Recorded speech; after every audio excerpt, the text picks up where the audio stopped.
Yes, in this particular class, we'll talk about your energy loss of beta particles in matter by ionization. Okay, हम पहली जो classes है उसमें हम है अल्फा पार्टिकल्स जो हैं जो कि हैवी पार्टिकल्स हैं उनका लॉस मैकेनिज्म देख चुके हैं, बीथे फॉर्मूला जो है वहाँ पे हम देख चुके हैं। तो उस यहाँ पे अगर हम बीटा पार्टिकल्स की बात करें, बीटा पार्टिकल्स क्या हैं जो आपके बीटा डिके में प्रोड्यूस हो रहे हैं, इलेक्ट्रॉन एंड पॉजिट्रॉन। ओके, तो बीटा पॉजिटिव डीके भी हो सकता है, बीटा नेगेटिव डीके भी हो सकता है। तो जनरली जो आपका एनर्जी लॉस मैकेनिज्म होता है for this beta decay, that is your by ionization at smaller energy range. ठीक है, अगर हम हायर एनर्जी रेंज की बात करें, ठीक है, तो हायर एनर्जी में क्या होता है कि आपका सेम का रहेगा D E by D x का जो एक्सप्रेशन है, जो एनर्जी लॉस मैकेनिज्म है, that is same for heavy particles as well as for lighter particles. Lighter particles means यहाँ पे ये जो बीटा डीके में आपके particles प्रोड्यूस हो रहे हैं, ठीक है, बट एट लो एनर्जी, ठीक है, at smaller energy range your mechanism process, जो मेन जो प्रोसेस है एनर्जी लॉस का, that is your ionisation and your Bethe formula जो है that will be modified. That will be modified by two factors. We have to consider two factors. One is your relativistic variation of mass. ठीक है, क्योंकि light particle है तो जो है वो काफ़ी हाई वेलोसिटी से, रिलेटिविस्टिक वेलोसिटी से मूव कर सकता है, तो उसमें जो मास का वेरिएशन जो है वो चेंज होगा. रिलेटिविस्टिक मासेस जो है, जब आप पार्टिकल आपके बहुत ज़्यादा हाई वेलोसिटी से, जिसे हम रिलेटिविस्टिक वेलोसिटी बोलते हैं, तो आपके मासेस में जो है चेंज आ जाता है. ठीक है, तो वो इफेक्ट जो है हमें कंसीडर करना पड़ेगा. सेकंड जो आपके इसमें क्वांटम मैकेनिकल एक्सचेंज इफेक्ट जो है हमें कंसीडर करने पड़ेंगे. वो क्या होंगे कि जब आपका कोलिजन जो होता है, ठीक है, तो कोलिजन में जो है आपके इनइलास्टिक कोलिजन्स होते हैं, ठीक है, या इलास्टिक कोलिजन्स होते हैं, तो आपका जो एनर्जी का एक्सचेंज जो है वो किस तरीके से होता है, तो हम क्वांटम मैकेनिकली जो है उस एक्सचेंज इफेक्ट को कंसीडर करते हुए आपका जो बीथे फॉर्मूला जो है that will be modified and you will have additional two terms, ठीक है, in this formula for energy loss of beta particles. ठीक है, अब इसमें हम दो केसेस कंसीडर कर सकते हैं. One is your non relativistic case. ठीक है, अगर आप रिलेटिविस्टिक मास वेरिएशन ले रहे हैं तो आपकी ये एडिशनल टर्म आ जाएगी 1 माइनस बीटा स्क्वायर. लेकिन अगर आप नॉन रिलेटिविस्टिक ले रहे हैं तो आपको 1 माइनस बीटा स्क्वायर जो है that you can take it equal to unity. तो यहाँ पे ये जो भी फैक्टर आ रहा था रिलेटिविस्टिक केस की वजह से आ रहा था, ठीक है, सो उसको आप यूनिटी लेंगे तो आपका एक्सप्रेशन जो है ये सेम वही बन जाएगा जो कि आपका हैवी पार्टिकल्स के साथ था. ठीक है, फिर आपका जो एक अल्ट्रा रिलेटिविस्टिक केस अगर हम लें कि उस केस में क्या है कि बहुत ज़्यादा हाई वेलोसिटी अगर आप कंसीडर करें, तो उसमें क्या करोगे आप, बीटा इज इक्वल टू 1 आपको लेना पड़ेगा. तो उस केस में यहाँ पे 1 अगर लोगे तो ये फैक्टर तो 0 हो जाएगा, बाकी जो है आपके डोमिनेट करेंगे, तो आपका एक एडिशनल जो है यहाँ पे ये फैक्टर 1/8 का इसमें आ जाएगा. ठीक है, तो इस तरीके से आपका बीथे फॉर्मूला जो है, इसका derivation is not in your course, that is beyond your scope. ठीक है, so you just have to like qualitatively look into this कि ये आपके जो फैक्टर्स है, बीथे फॉर्मूला जो है किस किस फैक्टर्स पे बेस्ड है. ओके, तो स्मॉलर पार्टिकल्स जो है, मतलब स्मॉलर एनर्जी रेंज के जो लाइटर जो पार्टिकल्स हैं, ठीक है, तो उस केस में आपका जो एनर्जी लॉस मैकेनिज्म है वो डिपेंड करेगा आप नॉन रिलेटिविस्टिक केस ले रहे हैं या रिलेटिविस्टिक केसेस ले रहे हैं. ठीक है, अकॉर्डिंगली आपका जो है लॉस मैकेनिज्म जो है, जो बीथे फॉर्मूला जो है वो आपका चेंज हो जाएगा. ठीक है, तो आपका जो ये जो चेंजेस जो आ रहे हैं that generally happens at your low energy range, जहाँ पे आयोनाइजेशन ही जो है मेन मैकेनिज्म रहता है आपका एनर्जी लॉस होने का. मीन्स आपका जो इलेक्ट्रॉन जो निकलेगा बीटा डीके में वो मैटर से जब इंटरेक्ट करेगा तो उसमें आयोनाइजेशन करेगा. आयोनाइजेशन का मतलब कि वो जो उसके जो लूज पार्टिकल्स हैं उनको निकालेगा बाहर, मतलब उनका आयोनाइजेशन कर देगा. ठीक है, लेकिन होता क्या है कि आपका जो इंसिडेंट इलेक्ट्रॉन जो है, अब यहाँ से बीटा डीके से कोई इलेक्ट्रॉन सपोज निकला, ठीक है, अब यहाँ पे ये मैटर रखा है, इसके साथ इंटरेक्ट करेगा.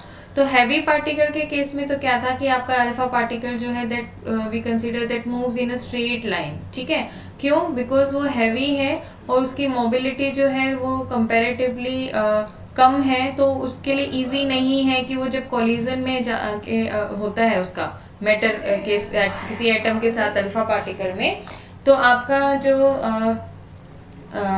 डेविएशन जो है पाथ से वो बहुत कम है. ठीक है, डेविएशन इज वेरी लेस. ठीक है। तो आपकी लार्ज एंगल स्कैटरिंग नहीं होती है, ठीक है। लार्ज एंगल स्कैटरिंग का मतलब क्या है कि आपका कोलिजन हुआ, ये दो पार्टिकल्स हैं आपस में कोलाइड किए, तो बहुत ज्यादा लार्ज एंगल से अगर पार्टिकल जो है अपना पाथ चेंज कर ले, ठीक है, तो इसको हम बोलते हैं, इस तरीके का जो पाथ होता है उसको हम बोलते हैं टॉर्चुअस पाथ, ठीक है, जिसमें बहुत सारे ट्विस्ट हैं, लॉट्स ऑफ ट्विस्ट अगर हैं, ठीक है। तो इस तरीके का जो पाथ होता है, इलेक्ट्रॉन जो है, ठीक है, लाइटर पार्टिकल होता है, तो वो आपका जब तक एनर्जी, आपकी काइनेटिक एनर्जी जीरो ना हो, ठीक है, कि अपना पूरा का पूरा एनर्जी जो है वो लूज ना कर ले, ठीक है, वो डिस्टेंस जिसको हम बोलते हैं रेंज, ठीक है। तो अल्फा पार्टिकल के केस में हमने रेंज डिस्कस की थी। अब यहाँ इलेक्ट्रॉन के केस में क्या होता है कि आपका जो एक्चुअल जो पाथ है that is different than the range. Range क्या है? वो distance up to which your kinetic energy completely becomes zero, ठीक है, कि वो पूरा के पूरा एब्जॉर्ब हो जाए, अपनी एनर्जी वो लूज कर ले पूरी की पूरी, ठीक है। तो अल्फा पार्टिकल में तो क्या था, वो जितना डिस्टेंस मैटर में उसने ट्रेवल किया उतना ही उसकी रेंज होती थी, क्योंकि वो अपने पाथ से बहुत कम डेविएट करता था, मतलब we that was almost a linear path, कि वो अल्फा पार्टिकल्स जो हैं या प्रोटॉन जो है, हैवी पार्टिकल्स जो हैं, they move in straight path, okay. But in case of incident electron, ये यहाँ पे क्या होता है कि लाइटर है, जैसे ही कोलिजन हुआ it will change its path, जैसे ही यहाँ कोलिजन हुआ it will change its path. तो इसमें क्या है, बहुत सारे ट्विस्ट इसके आते हैं। तो एक्चुअल जो पाथ उसने ट्रेवल किया इलेक्ट्रॉन ने, दैट इज डिफरेंट देन, और I should say greater than the range, ठीक है। तो रेंज तो वो डिस्टेंस है कि जहां पे, अब यहाँ पे देखो मेजर्ड रेंज क्या है, ये थिकनेस है मटेरियल की, जहां पे आपकी काइनेटिक एनर्जी हो गई जीरो। तो ये तो रेंज, तो एक्चुअल जो रेंज है वो तो बहुत कम है, लेकिन उसने जो डिस्टेंस ट्रेवल किया, जो एक्चुअल डिस्टेंस ट्रेवल किया वो बहुत ज्यादा होता है, मतलब ऑलमोस्ट 4 टाइम्स भी होता है कुछ केसेस में, ठीक है। तो यहाँ पे मतलब हम एक जो रेंज का जो कॉन्सेप्ट है that is not like valid concept. Electron के केस में जो है हम रेंज की बात जो है ऐसे नहीं कर सकते हैं, ओके। तो यहाँ पे लेकिन फिर भी आपका जो मटेरियल की थिकनेस जो है that has a definite value, ठीक है। तो देर आर डिफरेंट वेज कि हम किस तरीके से इस मटेरियल की जो थिकनेस जो है, जो रेंज जो है इलेक्ट्रॉन की, वो हम कैलकुलेट करें, ओके। तो यहाँ पे हम जो बीटा पार्टिकल जो एमिशन होता है वो जनरली एक तो रेडियो एक्टिव जो सब्सटेंस होते हैं उसमें बहुत इंपॉर्टेंट होता है। तो रेंज जो है न्यूक्लियर जो आपके डिके हो रहे हैं, ठीक है, जो रेडिएशन जो है, रेडियो एक्टिव जो मटेरियल्स हैं उनमें जो बीटा डिके हो रहे हैं, उस केस में रेंज जो है एक सिग्निफिकेंट पैरामीटर है, तो वहां पे ये बहुत ज्यादा इंपॉर्टेंट हो जाता है, ठीक है। तो यहाँ पे हमने देखा कि अगर बीथे फॉर्मूले में हम नॉन रिलेटिविस्टिक केसेस लेते हैं तो आपका जो है ऑलमोस्ट जो DE/dx का एक्सप्रेशन जो है, तो लॉगरिथम से पहले जो कंपोनेंट्स आते हैं ना कि 4πε0 m v² z² e⁴ something, ये जो कंपोनेंट है वो सेम है इलेक्ट्रॉन के लिए भी और प्रोटॉन के लिए भी, बस यहाँ पे मासेस जो है आपके डिफर करेंगे। तो ये हम कह सकते हैं कि उस केस में तो आपका जो है इंडिपेंडेंट ऑफ मास हो जाता है, ठीक है।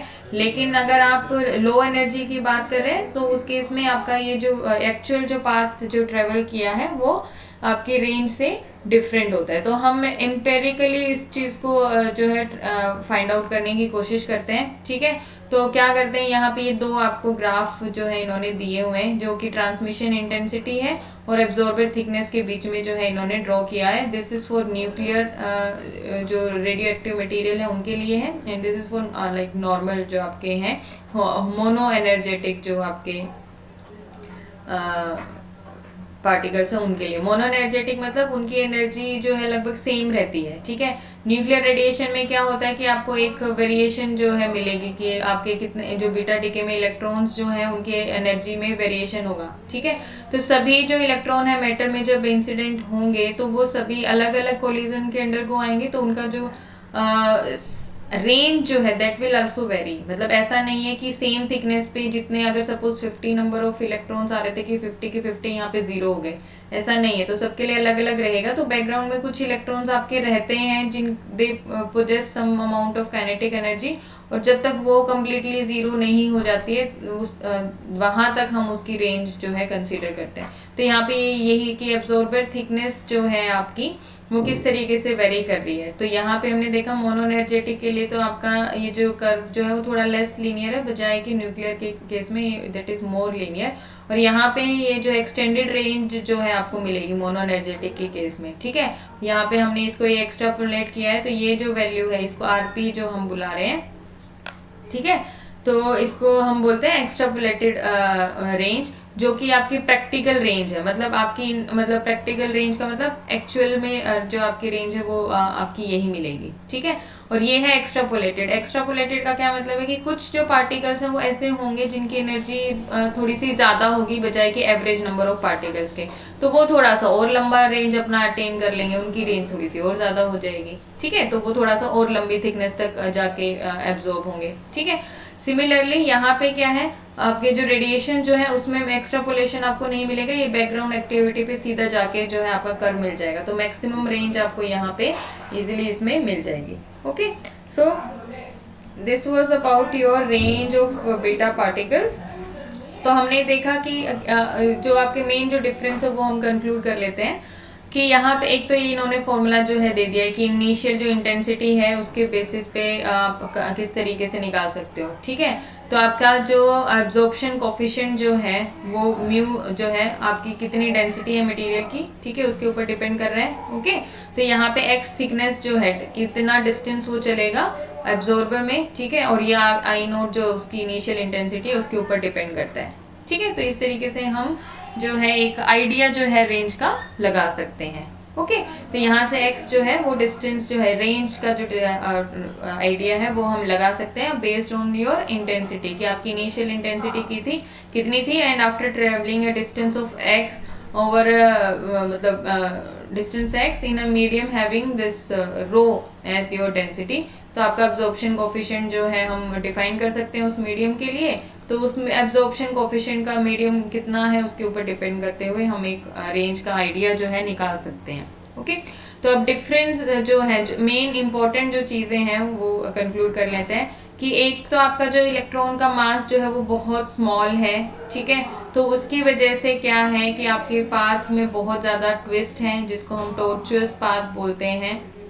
इलेक्ट्रॉन का पाथ जो है टॉर्चुअस होता है, और हैवी पार्टिकल्स जो हैं आपके लाइक अल्फा पार्टिकल्स हैं या प्रोटॉन्स जो हैं, ठीक है, I should write it as e positive. Okay, तो ये जो है स्ट्रेट लाइन में ट्रेवल करते हैं, तो इनकी रेंज जो है और जो एक्चुअल पाथ जो ट्रेवल किया पार्टिकल ने that is same. Okay, but इस केस में इलेक्ट्रॉन के केस में specially at smaller energy range it is quite different, ठीक है। तो यहाँ पे बहुत सारे डिफ्लेक्शंस जो हैं आपके आते हैं इलेक्ट्रॉन के पाथ में, and those deflections are at very large angles, ठीक है। तो इलेक्ट्रॉन का जो पाथ होता है that is very irregular and not a straight line at all, ठीक है, as compare to the paths of your heavy charge particle.